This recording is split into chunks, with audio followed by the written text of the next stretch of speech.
Akala ko ba may cross-examination kanina? Wala pang cross kasi ano pa lang eh. Yung ano nila, yung testigo nila na yon, isang quarter pa lang yung kanilang pinag-uusapan, 4 na quarters per year. So may 3 quarter pa. Malamang yan yung testigo nila kanina, mga 10 araw pa yun na magsasalita, yung pa rin testigo nila. Mga 10 araw pa. Imagine, yun lang ang sasabihin niya.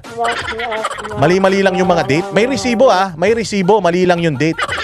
Reconcilable yun. Pwedeng i-correct yun. Hindi ibig sabihin ng mga mali na mga data, ninakaw yung pera. Walang ganon. Wala din ganon na sinasabi. Wala din ganon yung na sinasabi ang COA. Kaya nga nag-issue ang COA ng unmodified opinion eh. Unmodified opinion, nag-issue sila ilang taon na, 4 na taon na dire-diretso nag-i-issue sila ng unmodified opinion sa Office of the Vice President. Alam nyo kung bakit? Kasi maganda ang pag-liquidate ng Office of the Vice President. Kung ang COA ay nakakita ng irregularidad at alam ng COA na ninakaw yan, nagsampa na sana ng kaso ang COA. Walang sinampang kaso ang COA. Kahit isa, wala. Hina-highlight lang sa hearing na yan, hina-highlight lang yung mga irregularities, hina-highlight lang yon. And those irregularities ay inaayos na ng Office of the Vice President yon. At saka ganito po ang sistema dyan. Ganito ang sistema, Hindi pwedeng sabihin ng COA na nagnakaw ang Office of the Vice President. Wala silang kapasidad na gawin yun. Hindi rin nila trabaho yun. Pwede nilang questionin at kapag hindi na satisfy yung kanilang pag hindi na satisfy yung kanilang pag-question, Heidi Sacro, mabuhay ka diyan sa Hong Kong. Ito taga KOJC ito, mabait ko. Ulitin natin. Kapag ang COA, mga bossing, ang COA, hindi sila magsasabi na ninakaw mo pera. Wala silang ganung kapasidad. Wala silang ganung kapasidad. Magpasalamat muna tayo kay Cyril Baslan. Grabe si Cyril Baslan, nakakaluwag sa buhay, Sana all panis. Sa kaalam ko, Boss Dada, yung pinasa ng OVP sa COA ay walang piyatos kundi piyati. Kaya saan galing yung document of prosecution? Ewan ko, puros kalokohan mga yan eh. Mas madami pa napakulay sa gabi. Totoo ba? Hindi. Ang gagawin ng COA, babalik sa iyo yung pera. Halimbawa, hindi sila na-satisfied doon sa pag-liquidate mo. Halimbawa, meron silang notice of disallowance na halagang 10 million. Halimbawa, itong 10 million na to, ilang beses na kayong nagpapalitan, hindi nyo ma-reconcile, ipasosoli niya sa iyo yung pera. Ipasosoli sa iyo yung pera, yun lang yung pwede nilang gawin. Isoli mo yung pera kasi hindi tama yung pag-liquidate mo, expired na. Isoli mo yung pera. Alam mo ba na kapag nag-issue sila ng ganon, isoli yung pera, may Court of Appeals. Sa Court of Appeals, pwedeng i-apila yun. I-apila sa Court of Appeals yun. Tapos aabot pa ng Supreme Court yun hanggang Supreme Court. Supreme Court ang dulong-dulong magsasabi kung itong pera ba na ito dapat isoli o hindi.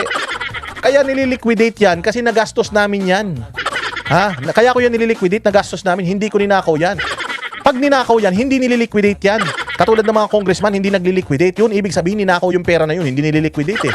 Pero ito, ibig sabihin nililiquidate, ginastos namin yan. Ito yung resibo, ginastos namin, kaya lang ayaw mong tanggapin eh. Ganun po yun, walang pagnanakaw dun. Mga tanga ba kayo? Bobo kayo? Bobo ka? Taas kamay ng bobo. Bilis, taas kamay ng bobo rito. Walang iya kayo, wala palang bobo eh. Ginagawa tayong tanga eh. Ginagawa tayong tanga sila. Tama, mali, yung sinabi ko kanina. So, korte lang ang magsasabi, okay? Kung dapat isoli ng ahensya na ito yung pera dahil hindi sila nagtutugma, okay? So, merong 125 million, ang nililiquidate nga ng ng Office of the Vice President, 125 million and 125,000. Sobra eh. Sobra pa nga. Dapat nga magbayad pa BIR eh. Sobra pa yung nililiquidate eh. Ibig sabihin, nagli-liquidate sila, nagtatalo silang dalawa, si COA at si Office of the Vice President nagtatalo. Nagpakita ng papeles si Office of the Vice President na nagastos nila yung pera, si COA ayaw tanggapin dahil meron silang mga requirements. Ninakaw yung pera? Hindi. Nililiquidate nga eh. Ibig sabihin kaya nililiquidate kasi ginastos.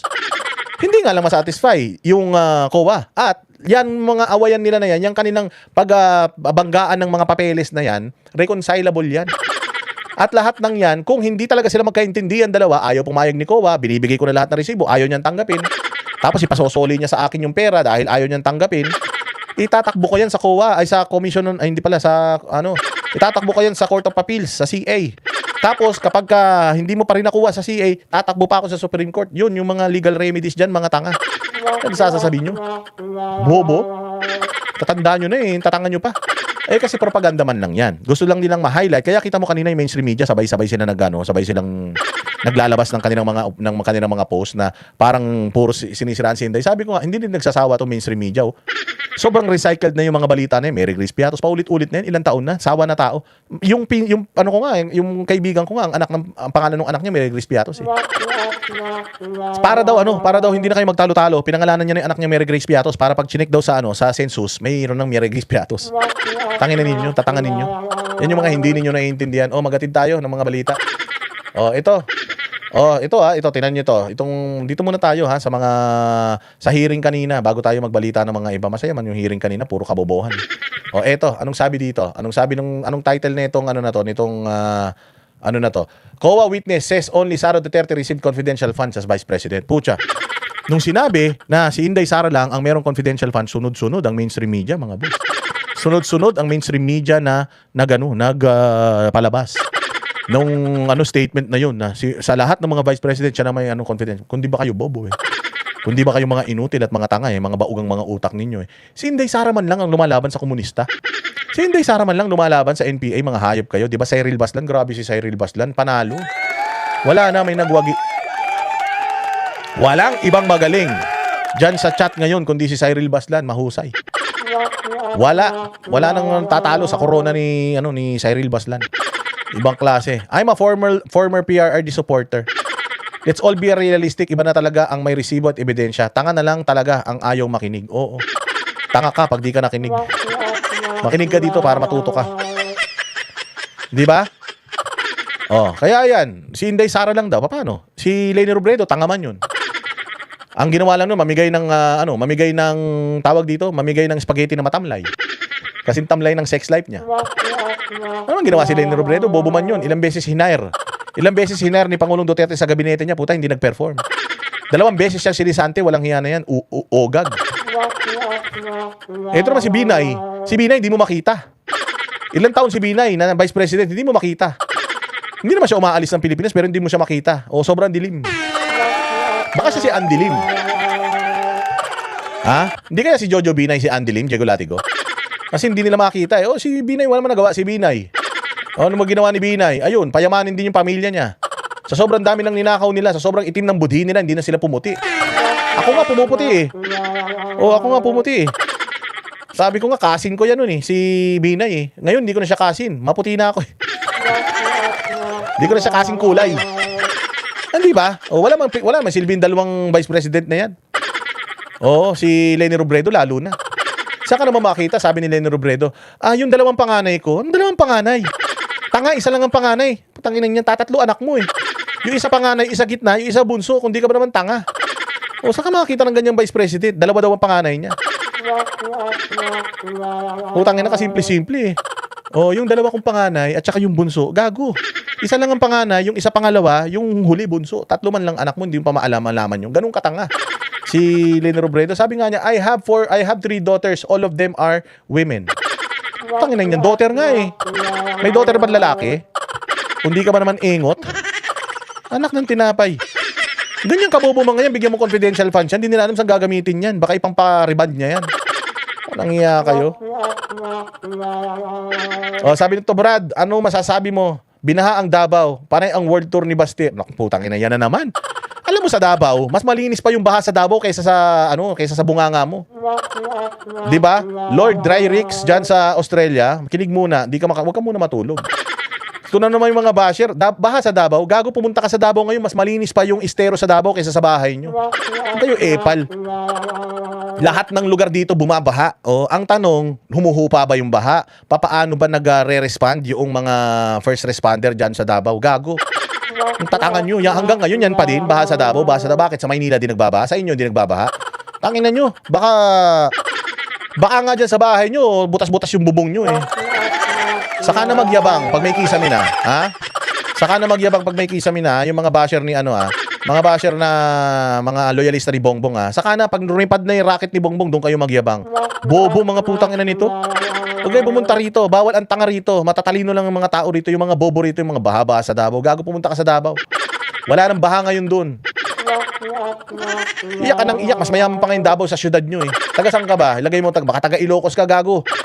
Sa Ilocos hanggang ngayon, wala pa rin kayong tubig. Poso pa rin ang tubig nyo doon, tsaka balon. Tangin na ninyo, magyabang kayo. Dalawa na presidente nyo sa, ano eh. Dalawa na presidente nyo sa Ilocos. Ang pangit-pangit pa rin Ilocos Norte eh. Abnormal. Matagal na akong hindi kumakatay ng basher dito ah. Tangin na nyo, namamatay na nga yung mga vlogger nyo dahil mga magnanakaw eh. Wag nyo na kaming puntahan dito. Pumunta kayo sa mga vlogger nyo, mga magnanakaw, kaya binabaril sa muka. Ha? Walang hiya kayo. 20 pesos nga na bigas, wala pa rin eh. Nisilip nyo yung Baha sa Davao. Tapos na yung Baha sa Davao, mayaman na sila ulit doon. Kadayawan na, mura prutas ngayon doon. Di ba kayo mga inutil? Di ba Michelle, mga rin dyan sa AED? Ayan na. Huwag kayong pupunta rito, mamamatay kayo. O yung mga bobo na mga pangit na mga vlogger ni Bongbong, saka yung mga alagad ninyo, mga walang utak, huwag kayong pupunta rito, putang ina nyo, mamamatay kayo rito, maniwala kayo. Nauna pang humupa yung yung Baha sa Davao kaysa sa pagmamahal sa iyo ng asawa mo. Mga ulol, tanginan nyo. Alam mo nyo, hindi binabaha, buwan. Moon, no? Hindi binabaha, kaya gusto pumunta ni Bongbong doon, gagawa siya ng flood control doon. Kaya nyo pa? Buhay pa? Hindi nyo kaya. Sabi ko nga sa inyo, kahit pagsamasamahin yung utak ng mga vlogger nyo, mga pangit. Yung mga vlogger nyo, mga walang skincare, putang ina ninyo. Nangangamatay na kayong mga pangit kayo. Oo, yung vlogger nyo nung nakaraan namatay, pangit nung nabuhay, nung namatay, pangit pa rin. Nobel Tulyao, salamat sa aking kaibigan na si Nobel Tulyao. Lobos data watching and listening to you here in my class before I start my class. Ay, sigurado ko marami kang may tuturo sa class mo ngayon. Ituro mo kung gaano kabobo si Bongbong Marcos. Maraming salamat Nobel Tulyao. Mabuhay ka. Ikaw ang pinakamalupit kong kaibigan. Tita, dyan sa Ay, pinakain ako niyan ni Nobel Tulyao dyan sa sa may isla. Ang sarap dyan sa may isla. Ang sarap na kinain namin yun. Si Randall na impacho eh. Oo, bundat na bundat si Randall. Alit na tao, lakas kumain. 5 palayok ng kinain eh. Diba? Ganyan pag bumanat. Putang ina ninyo. Mga pa kayo, bagong panganak pa kayo, hindi kayo pwede rito. Pakinggan natin to. Si Inday Sara lang daw, ang kaisa-isa. Kaisa-isa na Vice President na may confidential fund. Siya lang kasi nagtrabaho. Yung ibang Vice President, tanga.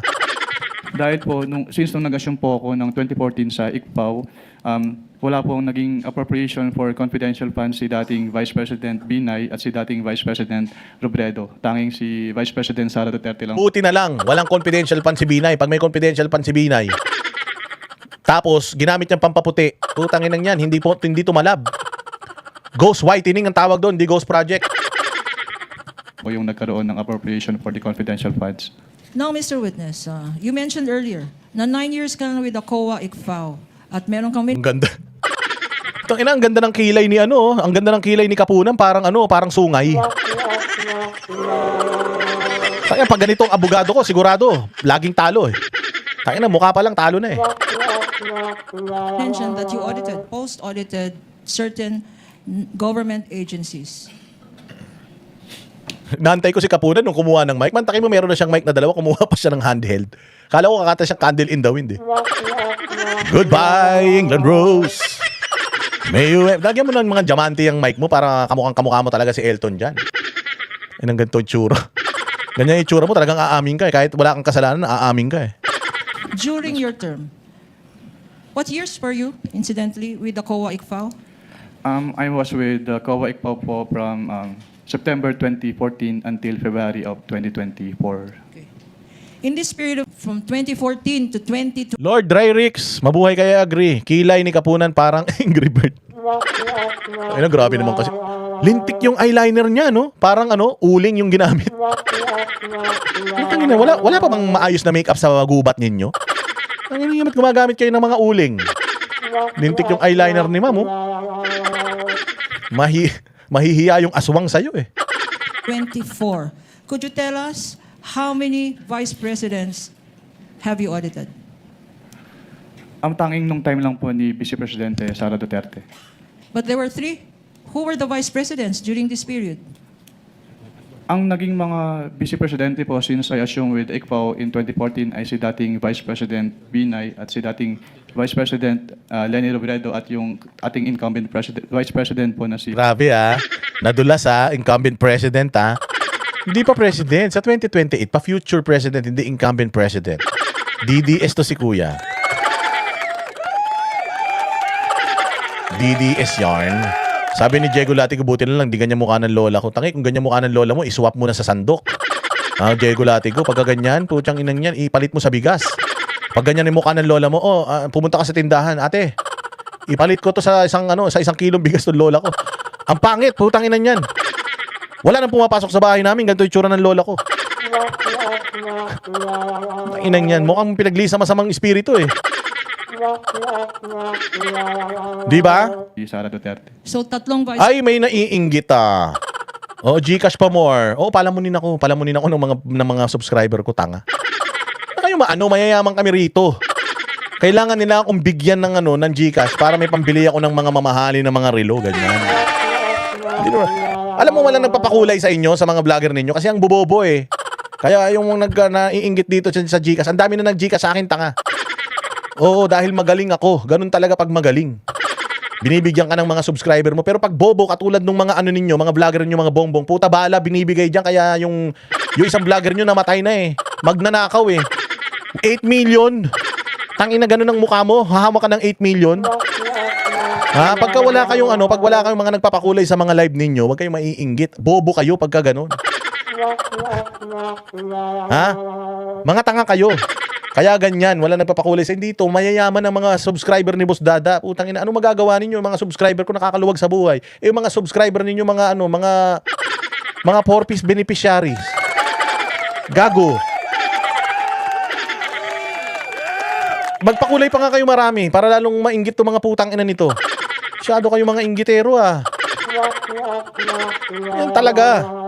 Dito, binubuhay ng mga subscribers yung kabila, tinutodas, totoo. Yung mga subscribers sa kabila, pinapatay nila yung mga vlogger nila din ang papangit ng tatanga pa. Dito, binubuhay, puro pakulay, ganyan. Ganyan ang Banateros, worldwide. Putsang ina, alam nyo ba pag nagpunta ako sa Amerika, nag-aaway-aaway mga subscriber ko doon kung saan ako titira? Ganyan kamahal ng mga subscriber ng Banateros ang Banateros. Ito sa inyo, mamamatay kayo dito eh. Oo, mamamatay kayo dito. President, Vice President Binay, Vice President Robredo, at Vice President Robreno? Sino si Robreno? Putang ina, sa susunod pag kumuha kayo ng abogado, yung marunong magsalita, hindi yung bulol ha. Sino si Robreno? Sabi nito ni Mikoy, Boss Dada, mag-Gcash ako, bili ka ng bagong sombrero.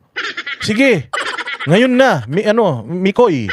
Mag-Gcash ka na ngayon, dyan Gcash ko, bibili ka ng bagong sombrero. Bukas, gusto mo ngayon din eh. Mo ko hinahamon ha. Sara Duterte.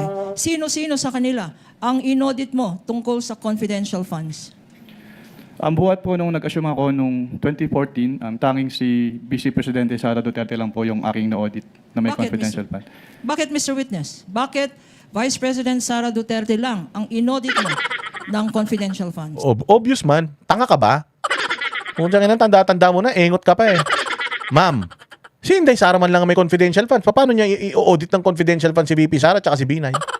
Sinabi na yan eh doon sa Congress nung nakaraan. Sabi sa Congress, bakit may confidential funds si VP Sara? Bakit si Rene Robredo wala? Alam na ng taong bayan yan na si Inday Sara may confidential funds. Di ba, Bella Gutib? Bella Gutib dyan sa Abu Dhabi? Abu Dhabi ba o Dubai? Salamat sa iyo ha. Si Inday Sara kaya siya may confidential funds kasi binigyan siya ng confidential funds. Tanga. Ang mahirap nun, kung may confidential funds, si Binay at saka si Robredo, nang wala namang binibigay sa kanilang confidential funds. Alam nyo ba kung gaano kabobo si Leni Robredo? Ha? Ito, mabilis lang. Gaano kabobo si Leni Robredo? Tuwan-tuwa siya nung panahon ni Pangulong Duterte.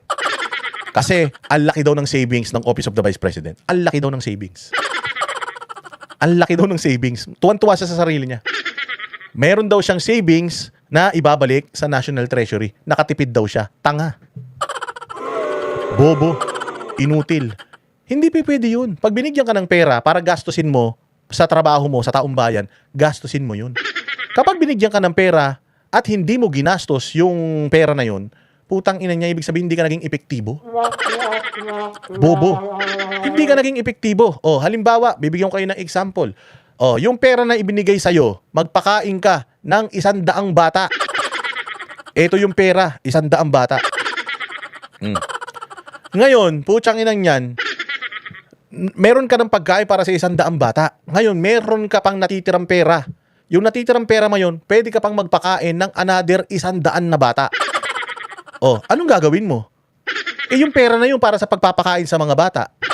Sa sobrang tanga mo, pinakain mo 100 lang. Tapos yung tira, ibinalik mo. O, eto na, oh. May sukli ako, nakatipid ako. Gago, hindi trabaho ng opisina ng gobyerno magtipid. Ang trabaho ng opisina ng gobyerno, kung magkano yung pera na ibinigay para sa serbisyo na ito, gagamitin mo yun sa serbisyo na yun. Bugok. Sino may sabi magtipid ka? Di naman trabaho ng kahit anong ahensya ng gobyerno magtipid. Kaya nga kayo humihingi ng pera sa gobyerno para gamitin ninyo sa serbisyo ng opisina ninyo.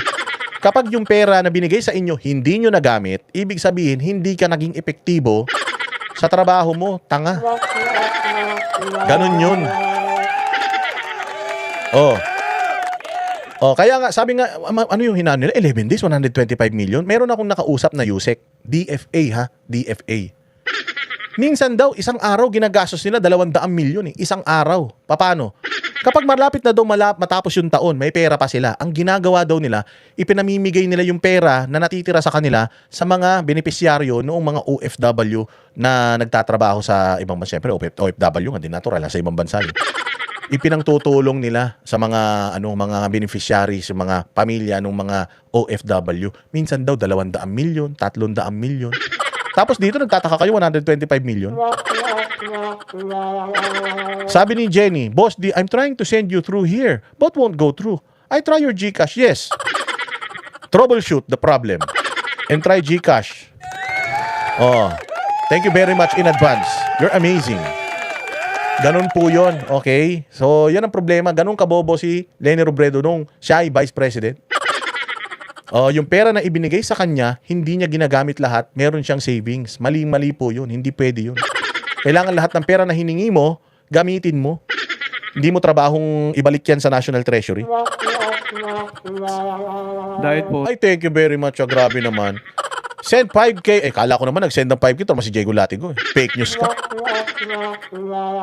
Oh, really? Pucha, nag-i-English si si Anharot Ma'am Jenny, try bigger amount para it will go through. Wow. Mayaman yarn. Konyo Francis yan, si Anharot. Amoy Francis yan. since nung nag-assume po ako ng 2014 sa ICPAW, wala pong naging appropriation for confidential funds si dating Vice President Binay at si dating Katulad niyan, si Carol P. Carol P. Anong pangalan mo ulit? Linawin natin na maigi. Si Karil. Karil. Putsang ina, Karil. Lagi nagpapakulay sa'yo si Karil, hindi mo kilala. Oy, Karil, maraming salamat sa'yo. Karil P1N, dyan sa Amerika mabuhay. Palakpakan natin. Ganyan ang ganyan.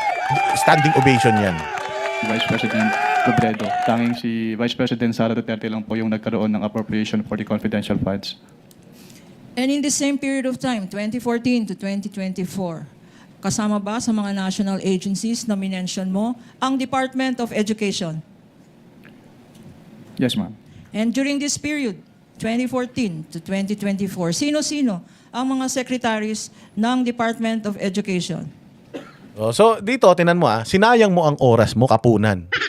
Kaya ka nangangawit kasi walang kakwenta-kwenta yung mga tanong mo. Alam na ng taong bayan noong 2022, 2023, 2024, 2025 hanggang ngayon. Alam na ng taong bayan na bukod tangi si Inday Sara na head ng Department of Education na gumamit ng confidential funds. Saan niya ginamit yung confidential funds na yan? Para masawata ang mga NPA. Kasi yung mga NPA, dahil hindi na sila makapenetrate sa mga kolehiyo, doon na sila ngayon sa mga elementarya at saka sa mga high school. Doon na sila ngayon nagtatanim ng ideolohiya para pagdating ng kolehiyo, boom, bukas na yung kanilang mga utak. Bibigyan mo na lang ng baril. Makikipaggera na yan sa gobyerno. Ayun yung mga pinipigilan ni Inday Sara. Ganun din nung siya ay nasa Office of the Vice President. Kaya nga, hinihingi niya kay Bongbong Marcos noon Hiningi niya kay Bongbong Marcos noon na ilagay mo ko sa Department of National Defense. Kasi puta talagang gusto kong ubusin yung mga NPA na yan. Gusto talaga niyang ubusin yung NPA. Yan ang problema. Marami mga kaibigan na NPA na kaibigan nito, kasama nito dyan sa loob ng Senado ngayon Kaibigan, hindi ko sinabi NPA, baka sabihin nyo, red tagging na naman yan. Kaibigan. So, Diyos ko Lord. So, si Inday Sara may confidential funds. Ibinigay ng gobyerno. Nasa budget ng Pilipinas yun. Tapos, nililiquidate niya sa COA. Mabuti sana kung hinahanap ng COA, oy, asan na yung Wala po kahit na anong resibo, kahit na anong papeles, wala pong ipinakita ang Office of the Vice President patungkol dito sa confidential funds na yun. Yun, delikado yun. Pero, kung may pinakikitang resibo, ibig sabihin, ginastos. Nagamit. Pakahina naman itong mga to. Sa pagkakaalala ko po, ang mga naging DepEd secretaries po ay dating Secretary Duistro, dating Secretary Briones at ang ating Vice Presidente in her concurrent capacity as the DepEd Secretary during that time po. At sino sa tatlong ito? Sino-sino sa mga sekretary ng DepEd? Takin mo yan ng tinatanong, alam na ng taong bayan yan eh. Para may maibalita yung mainstream. Si Inday Sara lang ang inaudit ng COA dahil siya lang ang may confidential funds. Mga tanga, alam na namin yun. For how many years already, alam na namin yun. Bukod tangi si Inday Sara ang may confidential funds. Nakumbinsin nyo ba kami na ninakaw niya yung confidential funds na yan? Hindi. Bakit? Nililiquidate niya eh. Nililiquidate niya. Ibig sabihin, may mga resibo siya, hindi lang tinatanggap ng COA dahil hindi nasasatisfy yung requirements. But may nililiquidate, ibig sabihin na gamit, hindi ninakaw. Ang iya kayo. Bobo nyo naman. Ang inaudit mo for confidential funds. Tanging si Vice Presidente Sara Duterte lang po as the DepEd Secretary. Bakit, Mr. Witness? Dahil siya lang po yung naging DepEd Secretary na nagkaroon ng confidential funds ang DepEd. And could you tell us, how much was the confidential funds of the Vice President that you said you audited? May i-clarify po kung anong office po yung tinutukoy. Office of the Vice President. Sa Office of the Vice Oy, salamat Maraming salamat kay Madam Rowena Llamera, 3364. Boss Dada, darating po si BP sa Zurich, Switzerland sa August 7. Venue po sa Platz Promenade. Diyan sa may 5,800. Ang dami ha. Oy, diyan sa Zurich, pupunta pala si Inday Sara diyan. Oh, sige, pagka nakita niyo si Inday Sara, sabihin niyo kamusta ha. Sabihin mo kung nagkakalabuan na sila ni Man Scarpio, nandito si Boss Dada. Willing akong mahalin si Inday Sara at tanggapin siya ng buong buo. Oo, kahit isama niya ng buong pamilya niya, tatanggapin ko siya. President po, ang kanilang naging confidential fund ay from the fourth quarter of 2022 until third quarter of 2023 ay... Anyways, so itong balita na to ay para lang sabihin sa ating lahat na si Inday Sara lang ang may confidential funds na alam naman na natin lahat yun. Alam na namin yun, ma'am. Alam na namin yun. Kami ang boses ng masa, hindi natatakot. Katotohanan lang, di kami nalulunod. Walang bahid ng sismis, lahat ay totoo. Kahit sino ka pa, pag mali ka babanatan ka. Walang pinipili kulay, wala kaming kinikilingan. Basta para sa bayan, kami lalaban. Pag tama palapakan, pag mali banatan. Di matitinag, di matatakot, para sa bayan tuloy ang sigaw. Sa harap ng kamera, walang halong takot. Mga baluktot, lahat kayo'y tutumba. Ang hustisya at totoo, yun lang ang mahalaga. Kahit sinong harang, di kami matitinag. Walang pinipiling kulay, wala kaming kinikilingan. Basta para sa bayan, kami lalaban. Pag tama palapakan, pag mali banatan. Di matitinag, di matatakot, para sa bayan tuloy ang sigaw. Kung nasa tama ka, ikaw ay aming kasama. Pero pag mali ka, handa ka na bang mabasag? Banateros kami, walang inuunan, dahil bayan muna bago ang sarili.